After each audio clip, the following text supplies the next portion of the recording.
31 dekabr Azərbaycan qiymətlərinin qaldırılması günüdür. Günü yox, gecəsi. Biz bu qiymətləri gecə vaxtı, hamı evlərində rahat yatanda qaldıracağıq. Cəmaatın başı bayrama qarışanda biz qazın, işığın, çörəyin, nəqliyyatın qiymətini qaldıracağıq. Qaldıracağıq. Qaldıracağıq demeyin kollega. Ben ne diyeyim? Cəmaatdan ayıbdır.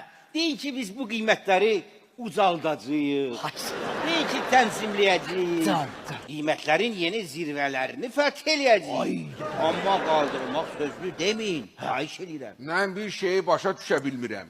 Niyə kimsə küçədə yerdən çörəyi qaldıranda onu hamı tərifləyir, alqışlayır. Bəli. Amma biz qiymətləri qaldıranda bizi hamı pisləyir, qarğış eləyir.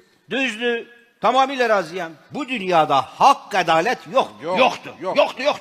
Qiymətlərin qalxmasını cəmaata necə başa salar? Necə çatdırar? Çox asan bir yolla mən bunu qanispektləşdirmişəm. Buyurun. Dünən, baxın, oxuyacağım, siz yazın, sonra verək saytlara. Bütün saytlara verin.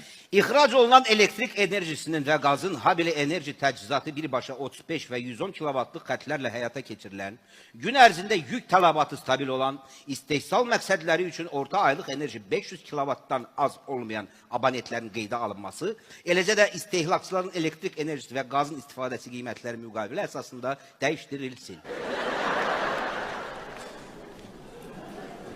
Kimsə, nəsə başa düşdü.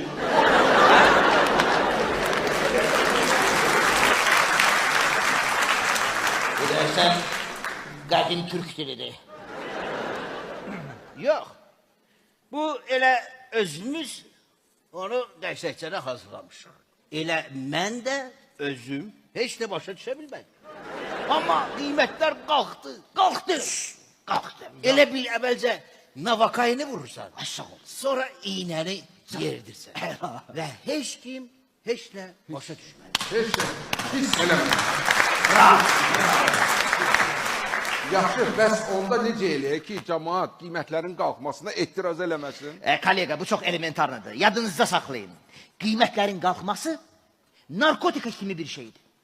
Biz de cemaatı bu narkotikaya otuzdurmalıyız. Kıymetleri yavaş yavaş, dozanı artıra kaldırmalıyız ki cemaat sonra özü bize yalvarsın ki xahiş edirik. Kıymetleri biraz da kaldırın. Lomkamız başladı. Biz bu ucuzlukta yaşayabilmeyiz. Bravo. Amma sizə bir söz deyim ki, bu